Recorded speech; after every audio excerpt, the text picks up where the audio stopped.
अब देखिए इमरान खान आखिर हैं कहां गायब हैं? उनकी बहन, उनकी बीवी मांग कर रही हैं कि इमरान के बारे में सच बताया जाए। इमरान खान की मौत को लेकर अफवाहों का बाजार अभी भी गर्म है। इमरान को लेकर पाकिस्तान में बहुत तनाव हो गया है। रावलपिंडी की अडियाला जेल के बाहर समर्थक अब भी डटे हुए हैं। इमरान खान से हर हाल में मुलाकात की मांग पर रहे। इमरान की बहनों ने भी सरकार से सच बताने की मांग की है। इमरान की पार्टी ने शहबाज सरकार को सीधे चेतावनी दी है, कहा कोई अनहोनी हुई तो बर्दाश्त नहीं किया जाएगा। तनाव बढ़ाने में बुशरा बीवी के पहले बयान भी जिम्मेदार हैं। जेल से बाहर आने के बाद उन्होंने असीम मुनीर पर आरोप लगाया था और कहा था इमरान खान को जहर देने की योजना बनाई गई है। इन बयानों ने लोगों के मन में पहले ही गहरे संदेह पैदा किए। इमरान अगस्त 2023 से रावलपिंडी की अडियाला जेल में बंद है। पिछले हफ्ते इमरान की बहनों के साथ पुलिस ने बदसलूकी की थी। तब हुआ जब उनकी बहनें मुलाकात के लिए जेल पहुंची थी। ये जो सफेद कुर्ते में आप देख रहे हैं इमरान की बहन है और लाल कपड़े में जिन्हें आप देख रहे हैं इमरान की पत्नी है।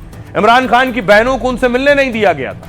मार्च में हाईकोर्ट ने इमरान को परिवार से मुलाकात की मंजूरी दी थी, जबकि सोचिए कोर्ट कह रहा है कि इमरान से मिलने दो, लेकिन अडियाला जेल प्रशासन ने आदेश का पालन नहीं किया। अक्टूबर में कोर्ट ने दोबारा मुलाकातें बहाल करने का निर्देश दिया, फिर भी उनकी बहनों की एक भी बार मुलाकात इमरान से नहीं कराई गई। पूरे मामले में अब इमरान खान की पार्टी पीटीआई ने ऐलान किया है।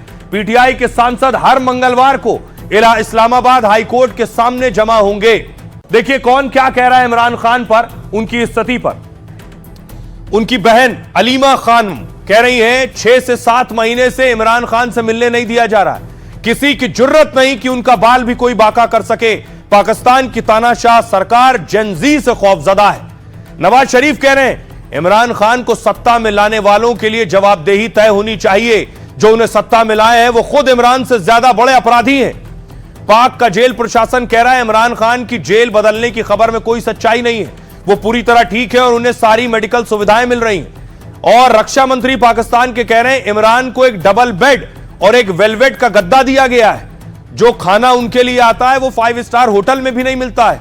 उनके पास टीवी और वो अपनी पसंद का चैनल भी देख सकते हैं। इमरान खान के लिए एक्सरसाइज करने की मशीनें भी हैं। यह दावा किया जा रहा है पाकिस्तान की में जेल प्रशासन और मंत्री की तरफ से।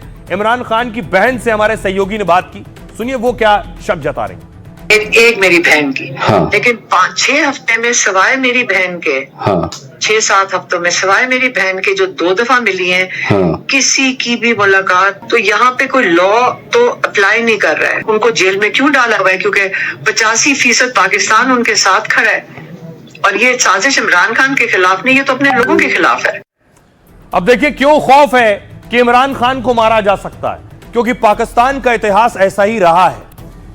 क्या इतिहास रहा है ये देखिए। सबसे पहले देखिए लियाकत अली खान पाकिस्तान के पहले प्रधानमंत्री थे। 1951 में गोली मारकर इनकी हत्या कर दी गई। अगला नाम जुल्फिकार अली भुट्टो, बेनजीर के पिता, पूर्व पीएम और राष्ट्रपति। 1979 में रावलपिंडी जेल में इन्हें फांसी पर लटका दिया गया। जनरल जियाउल हक 1988 में विमान दुर्घटना में इनकी संदिग्ध मौत हो गई। बेनजीर भुट्टो पूर्व पीएम पाकिस्तान, 2007 में गोली मारकर हत्या हो गई। इसलिए यह शक जताया जा रहा है कि इमरान की जान भी क्या खतरे में है। इमरान खान जेल में, उन पर देखिए 1-2 नहीं आधा दर्जन सजाएं उन्हें हो चुकी हैं। इमरान खान अगस्त 2023 से रावलपिंडी की जेल में बंद है। भ्रष्टाचार के केस में 14 साल की सजा सुनाई गई। इमरान खान के खिलाफ 100 से ज्यादा केस चल रहे हैं, 100 से ज्यादा मुकदमे, जिनमें सरकारी गिफ्ट बेचने यानी तोशाखाना केस भी है। मई 2023 में अल कादिर ट्रस्ट में गिरफ्तार किया गया इन्हें। अल कादिर ट्रस्ट के लिए अरबों की सरकारी जमीन बेची थी। गिरफ्तारी के बाद उनके समर्थकों ने हंगामा किया। अगस्त 2023 में कोर्ट ने तोशाखाना केस में इन्हें दोषी करार दिया। 3 साल की जेल हुई, 5 साल चुनाव लड़ने पर पाबंदी लग गई। उसके बाद देखिए जनवरी 2024 में अगला मामला इनके सामने आया। साइफर केस में उन पर नेशनल सीक्रेट चोरी करने का आरोप लगाया गया। 24 में तोशाखाना के एक दूसरे केस में 14 साल की सजा हो गई। फरवरी 2024 में निकाह इद्दत केस में 7 साल की सजा हो गई। कोर्ट ने बुशरा बीबी के साथ शादी को इनकी अवैध ठहरा दिया। ये इनके ऊपर अब तक एक्शन हुआ। आखिर मुनीर इमरान खान को क्यों मरवा सकते हैं? क्या दुश्मनी है इनके साथ? पाकिस्तान में इस वक्त फील्ड मार्शल मुनीर सबसे ताकतवर आदमी। आरोप है कि मुनीर ने कई बार इमरान को मरवाने की कोशिश की। दरअसल असीम मुनीर और इमरान खान की अदावत पुरानी है। इमरान खान जब प्रधानमंत्री थे तब मुनीर को दरकिनार कर दिया था इमरान ने। 2019 में असीम मुनीर को आईएसआई के डीजी पद से इमरान ने हटा दिया था, क्योंकि मुनीर ने इमरान की पत्नी के खिलाफ भ्रष्टाचार के आरोप लगाए थे और इसकी वजह से इमरान खान मुनीर से बहुत नाराज थे। इमरान खान ने कोशिश की थी कि मुनीर सेना प्रमुख न बनने पाए किसी भी हाल में। इसके लिए इमरान ने जनरल बाजवा का कार्यकाल बढ़ाने की पेशकश कर दी। हालांकि तब बाजवा और इमरान खान के रिश्ते भी ठीक नहीं थे। हुआ ये, और सेना में वरिष्ठ होने की वजह से असीम मुनीर सेना प्रमुख बनाए गए। मुनीर के चीफ बनने के बाद इमरान को सेना का समर्थन मिलना बंद हो गया।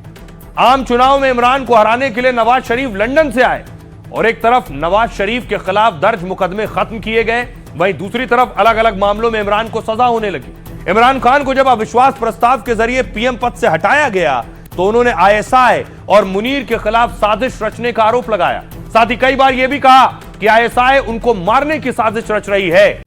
तो पाकिस्तान में इमरान खान जिंदा है या नहीं, ये सिर्फ पाकिस्तान के हुक्मरान जानते हैं और पाकिस्तान का अतीत क्या है सब जानते हैं। लेकिन दूसरी तरफ पाकिस्तान के लिए नासूर बन गया है तहरीके तालिबान पाकिस्तान और तालिबान। उन्हें लग रहा है कि एक तरफ घर में भी पीटे जाएंगे और बॉर्डर पर भी। तस्वीर में आपको पहली दिखाऊं, अगली तस्वीर देखिए जरा क्या हुआ। पिछले दिनों टीटीपी ने, तहरीके तालिबान पाकिस्तान ने पाकिस्तान पर एक अटैक किया।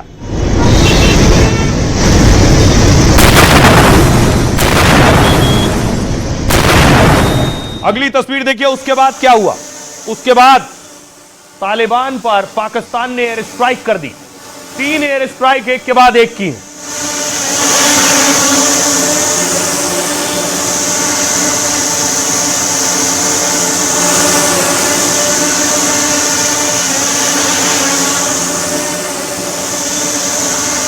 और उसके बाद अब अगली खबर यह मिल रही है कि टीटीपी ने अटैक किया है और पाकिस्तान की पाइपलाइन उड़ा दी।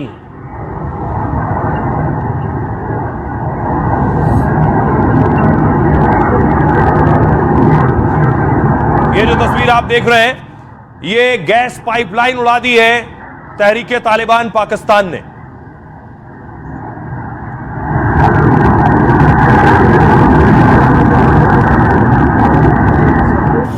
और अब देखिए तालिबान ने क्या किया है। जानकारी मिल रही है कि तालिबान ने पाकिस्तानी बॉर्डर पर एक के बाद एक अटैक किए।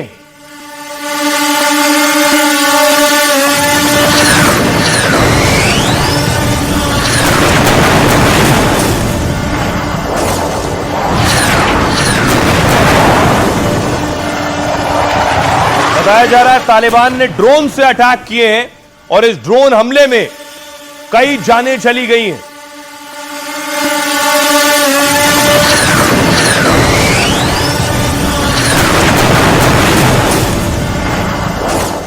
अब देखिए कैसे अटैक हुआ। अफगानिस्तान से ड्रोन गए हैं पाकिस्तान की सीमा के अंदर और वहां धमाके हुए। पाकिस्तान के अंदर आईएसआई के आतंकियों पर ड्रोन से हमला हुआ। हमला पाकिस्तान के खैबर पख्तूनख्वा प्रांत के खैबर जिले में हुआ। अज्ञात ड्रोन अफगानिस्तान से आए और हमले के बाद लौट गए। ड्रोन हमले के दौरान पाक सेना ने हैवी मशीन गन से गोलियां बरसाई हैं। पाक फौज ने ड्रोन को रोकने की पूरी कोशिश की है लेकिन नाकाम रहे। बताया जा रहा है कि इस हमले में आईएसआई के कमांडर भी मारे गए। ये सभी आतंकिस्तान के अंदर कई हमलों के लिए जिम्मेदार थे। इस ड्रोन हमले को पाकिस्तान से तालिबान का बदला भी माना जा रहा है। दरअसल पाक वायुसेना ने अफगानिस्तान में बड़ा हवाई हमला किया था और पाकिस्तान के हवाई हमले में 9 बच्चे समेत 10 लोग मारे गए थे। दरअसल पाकिस्तान की सेना इस समय टीटीपी की चुनौती से जूझ रही है। टीटीपी से मुकाबले के लिए पाकिस्तानी सेना ने आईएसआई को पाला है। आईएसआई के आतंकियों के लिए पाकिस्तान बहुत सुरक्षित पनाहगाह है। हाल में कोयटा, कराची, पेशावर में आईएसआई आतंकियों पर हमले की खबर आई थी। कुछ दिन पहले अफगानिस्तान में आईएसआई आतंकी सईदुल्लाह की गिरफ्तारी हुई थी और आतंकी सईदुल्लाह ने कबूला कि उसने आतंकी ट्रेनिंग पाकिस्तान के अंदर ली थी, जिससे साबित हुआ कि किस तरह पाकिस्तान में आईएसआई आतंकी फल फूल रहे हैं। सुनिए जरा, तालिबान बदले का जवाब दे चुका है। अफगानिस्तान में पाकिस्तानी सेना का हवाई हमला अफगानिस्तान की संप्रभुता पर सीधा अटैक है और ये अंतर्राष्ट्रीय स्तर पर मान्यता प्राप्त मानदंडों और सिद्धांतों का स्पष्ट उल्लंघन है। पाकिस्तानी सेना की इन शत्रुतापूर्ण कार्रवाइयों से कुछ हासिल नहीं होता। ये केवल ये साबित करती है कि दोषपूर्ण खुफिया जानकारी से प्रेरित अभियान तनाव बढ़ाते हैं और पाकिस्तानी सैन्य शासन की निरंतर विफलताओं को उजागर करते हैं। अफगानिस्तान आक्रामक कृत्य की कड़ी निंदा करता है और इस बात पर जोर देता है कि अपने हवाई क्षेत्र और नागरिकों की रक्षा करना उसका वैध अधिकार है। उचित समय पर आवश्यक प्रतिक्रिया दी जाएगी।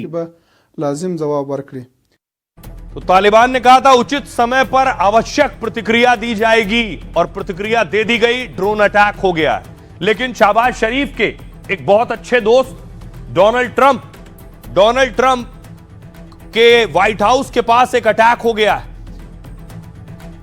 तस्वीर मैं आपको दिखाऊंगा। ये जो तस्वीर आप देख रहे हैं, ये डोनाल्ड ट्रंप से जब शहबाज और मुनीर मिले थे उस वक्त की तस्वीर है, लेकिन व्हाइट हाउस से कुछ मीटर दूरी पर आतंकी हमला हुआ। ये व्हाइट हाउस आप देख रहे हैं, यहां से ट्रंप का आवास है और इससे कुछ दूरी पर ही एक टेरर अटैक हुआ है। जो टेररिस्ट है उसकी तस्वीर आप देख रहे हैं, रहमुल्ला, इसने ये हमला किया और वहां जो नेशनल गार्ड थे वो मार गिराए गए।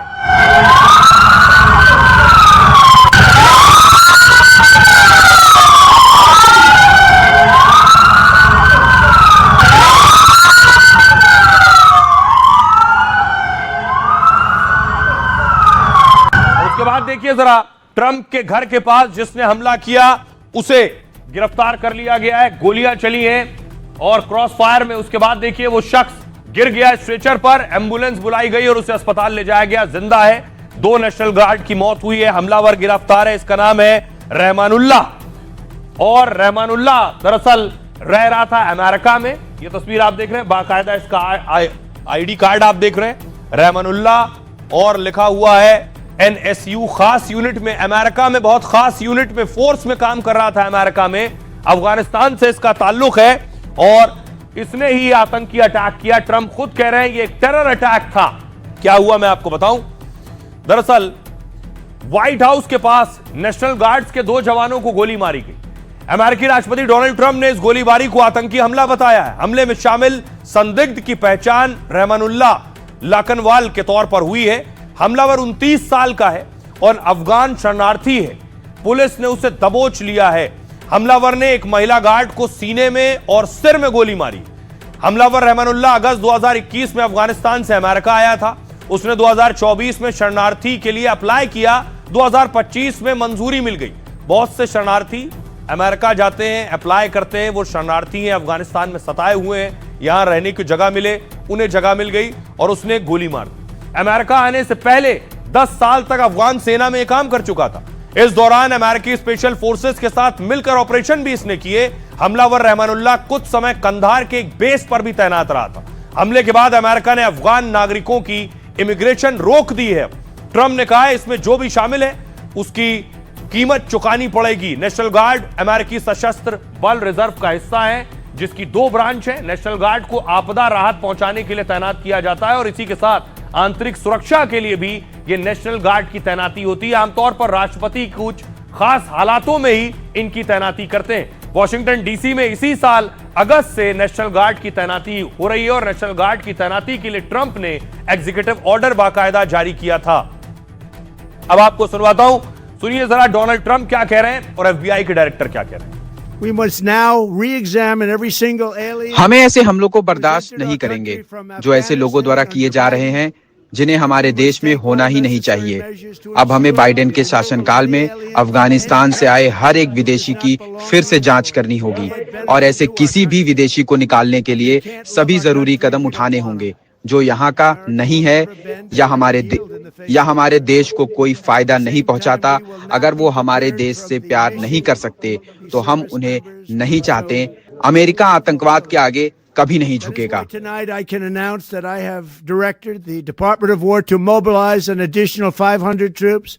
जैसे कि आप मेरे पीछे देख सकते हैं, हमने संघीय, राज्य और स्थानीय प्रवर्तन एजेंसियों की पूरी ताकत जुटाई है ताकि जिम्मेदार अपराधियों तक पहुंचने के लिए हम अपने सभी संसाधनों का इस्तेमाल कर सकें। और इसमें कोई संदेह नहीं कि उन्हें न्याय के कटघरे में लाया जाएगा, क्योंकि ये एक संघीय कानून प्रवर्तन अधिकारी पर हमला है, इसलिए इसे उसी रूप में ही देखा जाएगा।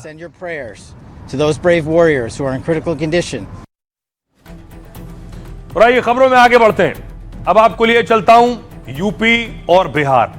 यूपी टू बिहार, माफिया पर प्रहार। योगी आदित्यनाथ माफियाओं पर एक्शन के लिए जाने जाते हैं। योगी आदित्यनाथ आज नोएडा आए और उनका हेलीकॉप्टर लैंड हुआ।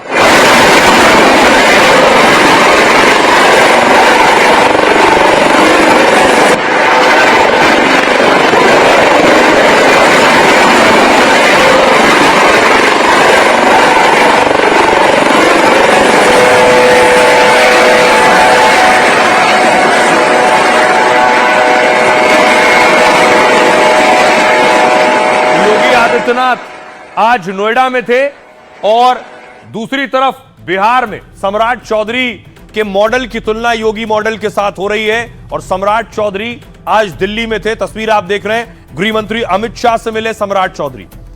सम्राट चौधरी दिल्ली में थे और दूसरी तरफ बिहार में देखिए क्या हो गया। कल सम्राट चौधरी के एक्शन की बात हो रही थी, आज बिहार में एक लूट हो गई। बिहार के सीवान में 30 लाख रुपए की लूट हुई दिन दहाड़े, गोलियों की गूंज के दरमियान।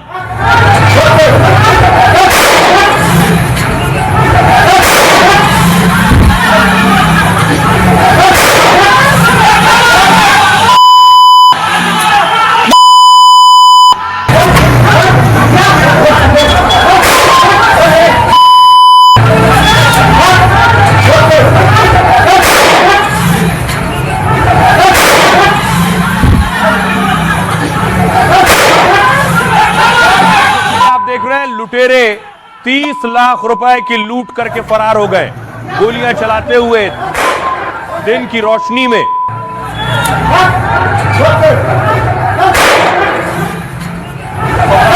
के लिए बिहार का कानून व्यवस्था संभालना एक बड़ी चुनौती है, इसीलिए कहा जा रहा है सम्राट चौधरी बिहार में भी योगी मॉडल अपनाएंगे।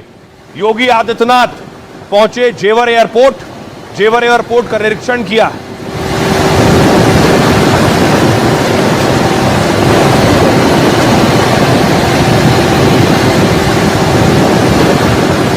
देखिए जरा, इस पर योगी की पुलिस ने एक्शन ले लिया है।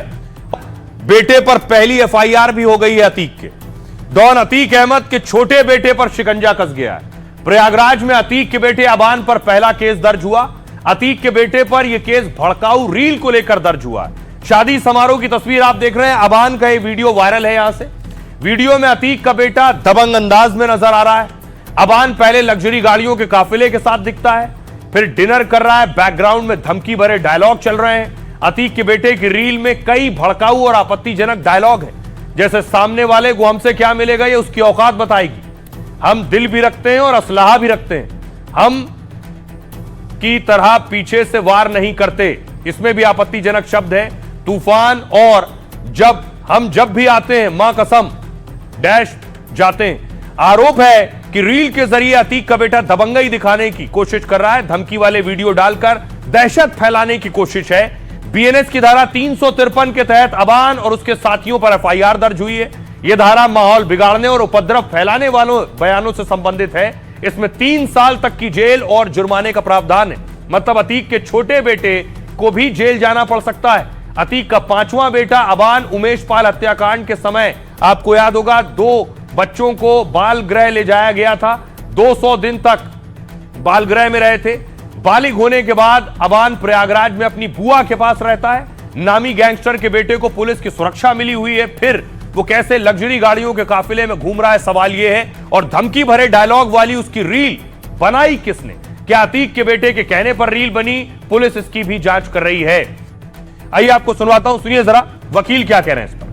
सेक्शन 53 है वो ज्यादा सीरियस ऑफेंसेस को कवर करता है, कि जैसे कि किसी के ऊपर हमला और खासकर अगर किसी सरकारी मुलाजिम पे अगर कोई भी जानलेवा हमला होता है, प्रयास होता है, तो इसमें सख्त प्रावधान है।